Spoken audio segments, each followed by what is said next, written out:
কাফেরদের বিরোধিতা করবে এবং প্রতিরোধ গড়ে তুলবে।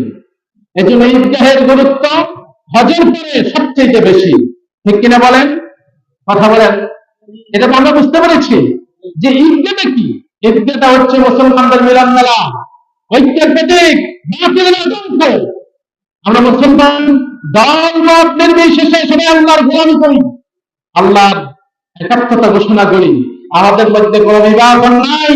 কোরআন নিয়ে, ইসলাম নিয়ে, আল্লাহ এবং আল্লাহ রাসূল নিয়ে আমরা সবাই এক ঐক্যবদ্ধভাবে মুসলিম জাতি।